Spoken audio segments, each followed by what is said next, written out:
Hello friends, welcome to Pro Talent and I am Nitin Parmar. दोस्तों, आपका स्वागत है on this Master Current Affair quickly के अंदर। Daily in 15-20 minutes we are trying to cover some very important news items. दोस्तों, इसके साथ आपको टेलीग्राम के ऊपर रेगुलरली पॉडकास्ट मिलते हैं। ये सुनो, प्लीज़ फॉलो करिए, they are going to be very useful to you. Let's start to talk about this 31st August. New pattern based questions. What do I mean by new pattern based questions? The new style, the intellectual basis on which the CLAT consortium is making questions. We are making questions on that line. We are curating those questions for you. For example, when is the National Sports Day is celebrated? National Sports Day is celebrated on 29th of August, which is the birth anniversary of Major Dhyan Chand. दोस्तों, our hockey player Major Dhyan Chand, you can say, won many gold medals for India in Olympics. You can say he won in 1928, 32 and 36. In his entire career, he scored 570 goals. क्या number है भाई, ठीक है। सोच ही नहीं सकते इतना ज़्यादा नंबर कैसे आ सकता है, but anyway this is wonderful to honour the legacy of Major Dhyan Chand. National sports day is celebrated. आपको पता होगा, भारत का highest sports award known as Rajiv Gandhi Khel Ratna award. It has been changed to Major Dhyan Chand award. Okay, ठीक है। So Rajiv Gandhi Khel Ratna award is now known as Major Dhyan Chand award. Okay, चलिए, great. आगे बढ़ते दोस्तों। With reference to rights issue, दोस्तों, भारती एयरटेल ओके अपना एक बहुत महत्वपूर्ण राइट्स इश्यू लेकर आ रही है। Okay, which is consider to be one of the biggest one. अभी तक का सबसे बड़ा राइट्स इश्यू आया था आरआईएल का, लास्ट ईयर आया था, ठीक है। Okay, so under the company law, अब हम सवाल ये पूछ रहे हैं कि लॉ के मुताबिक क्या है, ठीक है। Company law, a rights issue is one of the many ways in which company can raise additional capital when they need it. Yes दोस्तों, जब कंपनी को पहली बार पैसे चाहिए, then it is coming as an IPO, initial public offering. Okay, once it is done, they need more money, then they are issuing rights issue. Okay, a rights issue gives investor the option or right to buy new shares of the company at a discount to the current market price. Now, whether it is a current market price or not is a doubtful issue. Okay, ठीक है। पहले समझते हैं दोस्तों, ये Bharti Airtel का issue कितना आने वाला था। It is 21,000 crore. Last year RIL brought 53,000 crore रुपये का अगेंस्ट से उनका rights issue. Under company law, rights issue is one of the many way to raise the capital. Rights issue gives investor the option or a right to buy new shares of the company at a discount to the current market price. Obvious है ना दोस्तों, discount इसलिए देना पड़ेगा, कम price पे इसलिए देना पड़ेगा, नहीं तो लोग मार्केट से ही खरीद लेते। Whatever is the market price, वहीं से परचेज लेते। यस और no, is that very clear? दोस्तों, राइट्स इश्यू में कौन पार्टिसिपेट कर सकता है? Existing investors. उस कंपनी के existing investors can work with it. Okay, great.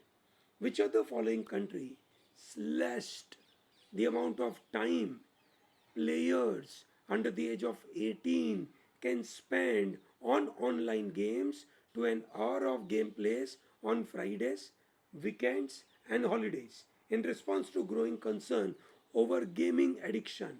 ये देखिए उस कंट्री का, ठीक है, गेमिंग दुकान। मैं आपके सामने फोटोग्राफ लेकर आया हूँ। लाइन से लोग बैठे रहते हैं, ठीक है, और गेम खेलते रहते हैं, और ये बड़ा प्रॉब्लम है। ये सुनो, इसको उन्होंने रिस्ट्रिक्ट कर दिया कि भैया फ्राइडे को 1 घंटा, सैटरडे संडे को 1 घंटा, मतलब वीक में 3 घंटा। That is what you can play, ठीक है। Answer should be C, China has done it. दोस्तों, मुझे लगता है ऐसा इंडिया में होना चाहिए। आपका क्या मानना है, इंडिया में होना चाहिए क्या? Chinese regulator slash the amount of time, you can say, players of the under age 18 can spend on an online game. The rules said under the age of 18 will only be able to play games from 8 p.m. to 9 p.m. on those days. वो भी fixed, ठीक है, शाम को 8 से 9 के बीच में, और कुछ भी नहीं. Online gaming companies will be barred from providing gaming services to them in any form outside this hours. ठीक है भैया, इस समय के आजू बाजू कुछ भी, कोई भी तरीके से ये लोग गेमिंग नहीं करा सकते. ये सुनो, ये तो बड़ा प्रॉब्लम हो गया है ना. न ऑफलाइन मोड न ऑनलाइन मोड, कोई तरीके से नहीं होगा. चलिए, बहुत अच्छी बात है. Who among the following set the 3 world records on his way to winning men's javelin throw F64 gold medal on the debut Paralympic in Tokyo. हमारे सुमित अंतिल साहब ने क्या वर्ल्ड रिकॉर्ड किया. पागलपंती है भाई, है ना. उन्होंने, ठीक है, जो पुराना रिकॉर्ड था उससे कहीं आगे बढ़े.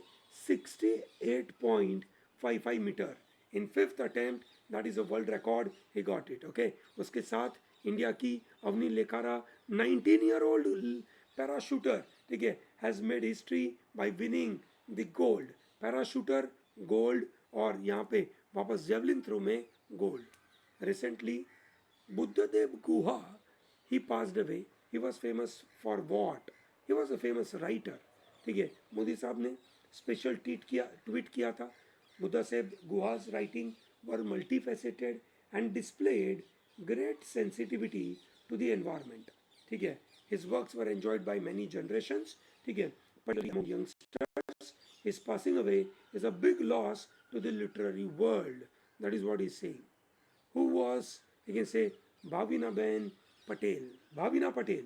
She won silver medal and she is a table tennis player. ठीक है, टोक्यो में ये सिल्वर लेकर आए, हिस्ट्री क्रिएट करी. ठीक है, she is from Gujarat, Mehsana से है. भाविना हसमुख भाई Patel. She one silver in a class 4 table tennis in 2020 Tokyo Para Olympics. Recently, navies of India and which of the following countries have conducted a joint exercise at Gulf of Aden. ये रहा, देखिए दोस्तों, gulf of आदेन. ठीक है, ये Yemen है, यहाँ पे ओमान है. ठीक है, ये है आपका सोमालिया. ओके, ये आपका जिबौती है, और ये आपका एरिट्रिया है. ठीक है, और ये आपका गल्फ ऑफ आदेन. इस एरिया में इंडिया और जर्मनी ने एक जॉइंट एक्सरसाइज करी थी. ठीक है भैया, क्वेश्चन नंबर 8 बहुत इंपॉर्टेंट है with reference to United Nation Security Council. ठीक है, आपको पता होगा यूएन सिक्योरिटी काउंसिल में टोटल 15 मेंबर्स होते हैं. ठीक है, उनमें से 5 स्थायी मेंबर और 10 अस्थायी member which is non permanent member. कैसे मेंबर्स है दोस्तों? Non permanent member. इंडिया अभी नॉन परमानेंट मेंबर में 2 साल के लिए इलेक्ट हुआ था, ये सुनो. और अब ये 15 लोगों का बारी बारी हर महीने अल्फाबेटिकल ऑर्डर में उनका एक ऐसे रैंकिंग जनरेट, मतलब उनका एक महीने का चेयरमैनशिप आता है. इंडिया का चेयरमैनशिप अगस्त 2021 और अगली बार आएगा दिसंबर 2022 में. इन 2020 India was elected to United Nations Security Council along with Ireland, Kenya, Mexico, Norway, and Sarojini Naidu was elected president of 8th session of UNGA in 1953, the first woman to head the organization. चलिए समझते हैं. India assumed the presidency of UNSC for a month. Okay, that is by turn. It is coming in an English alphabetical order of the member states. Okay. Prime Minister virtually presided over one of the council meet. That is the first time any Prime Minister doing it. Last year, when UN celebrated 75th year of foundation, India was elected to the council along with Ireland, Mexico, Norway. ठीक है, India का ये 8th term है, 8वां term है, जो January 1, 2021 को चालू होगा. Since all countries come after India sequentially, it gives India another chance to assume presidency in the December 2022. ध्यान रखिएगा, India is a member of United Nations. ठीक है, so India signed Charter of UN along with 50 other countries in 1945. ठीक है, even before gaining independence. Vijaya Lakshmi Pandit was elected president of 8th session of UN General Assembly in 1953. First woman to do this. Okay, since the onset of peacekeeping mission 1948, India ने अपने contingent 49 occasion पे भेजे हैं। अभी तक हमने 2 lakh troops और एक ऐसे बहुत ज़्यादा विमेन पीस कीपिंग फोर्स भी भेजे हैं। India is a first country to send women peacekeeping forces in Liberia. Okay, so दोस्तों आंसर होना चाहिए एक ऐसे 2। ओके, चलिए ग्रेट, दोनों सही है। With reference to national monetization pipeline, ठीक है दोस्तों, बहुत इंपॉर्टेंट है। हमारा टारगेट था नेशनल इंफ्रास्ट्रक्चर पाइपलाइन बनाना, ठीक है, जिसमें चाहिए होंगे 111 लाख करोड़ रुपया, ताकि देश में बड़े बड़े इंफ्रास्ट्रक्चर बने, अच्छे अच्छे काम हो, ठीक है। तो ये एनआईपी का काम था, ठीक है, नेशनल इंफ्रास्ट्रक्चर पाइपलाइन। अब ये पैसा आएगा कहाँ से? पैसा निकालने के लिए कहीं ना कहीं मेहनत तो करनी पड़ेगी। तो अभी हमने नया मेहनत किया which is known as NMP. NMP में अगले 4 साल में हम 6 लाख करोड़ रुपया लाने का सोच रहे हैं। चाहिए कितना?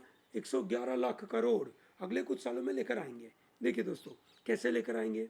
रोड्स 26,700 किलोमीटर ऑफ हाईवे है जिसको हम रेंट पे देंगे, ये बेचेंगे नहीं, ठीक है। रेलवे 400 स्टेशन, 150 ट्रेनें, भाई कहीं से हम लेकर आएंगे पैसे वहाँ से। Power transmission line 42,300 circuit kilometer की ये लाइन है। 8,000 किलोमीटर की गैस की पाइपलाइन, 5,000 मेगावाट का पावर जनरेशन हाइड्रो सोलर और विंड का। ऑयल पाइपलाइन बड़ी है, बीएसएनएल एमटीएनएल के टावर है, माइनिंग के प्रोजेक्ट है, ठीक है, एयरपोर्ट अवेलेबल है, पोर्ट अवेलेबल है, स्टेडियम अवेलेबल है। उन सबको हम रेंट पे देंगे। It aims to unlock the value in brownfield project. Brownfield का मतलब क्या? कोई नए नौसिखिए को हम काम नहीं देंगे, जो ऑलरेडी कर चुका है हम उसको काम देंगे, दैट इज ब्राउनफील्ड, ठीक है। प्राइवेट सेक्टर को हम इन्वॉल्व करेंगे by transferring them revenue rights and not the ownership in the project, using funds generated for infrastructure creation across the country. NMP का पैसा एनआईपी में लगने वाला है। Is this very clear? Great. It will run co-terminus with national infrastructure pipeline of 1,000 lakh crore announced in 2019। ओ 1,000 लाख करोड़ भैया, मैं तो क्या ही बता रहा था, ठीक है। 1,111 लाख करोड़, ठीक है दोस्तों, होना चाहिए 1,111 lakh crore. Answer is only 1। Okay, चलिए ग्रेट दोस्तों, दिस इज वेरी इंपॉर्टेंट। चलिए, नहीं गलती है भैया, सॉरी सॉरी, एक ये जो मैंने पहले नंबर बताया था वो सही था। 111 लाख करोड़, नॉट 1,000 लाख करोड़। ओके, 111 लाख करोड़ हमें चाहिए। Who will chair the meeting of United Nation Security council, जो आखिरी 31 दिसंबर को होने वाली है, दैट इज हर्षवर्धन श्रृंगला जी। उन्होंने कल मीटिंग अटेंड करी थी, आज भी करेंगे, और यहाँ पर उन्होंने पैलेस्तीन पीस अकॉर्ड के बारे में अपना पॉइंट बोल दिया कि हम उसको सपोर्ट करते हैं, हम चाहते हैं 2 नेशन थ्योरी के ऊपर हम जाने की कोशिश करेंगे। और आखिरी question, which countries court has declared over time practice of 996 illegal? What is 996? 9 a.m. to 9 p.m. for 6 days a week. Okay, ठीक है, 6 days a week इसको उन्होंने इलीगल बोल दिया है, दैट इज चाइना, ठीक है। इसको बोल दिया गलत है, इसको बंद कर दो। This is what they said. Okay, चलिए ग्रेट दोस्तों, so I am sure this is comfortable, ठीक है। आज का एक बोनस क्वेश्चन आ गया, अच्छा क्वेश्चन था तो मैंने सोचा कि चलो डाल ही देते हैं, ठीक है। ग्रेट दोस्तों, thank you very much for watching this. Don't miss out to like this video, subscribe to our channel and share it to large number of people to gain lot of advantage of ProTalent's quality work. Okay, thank you and all the best.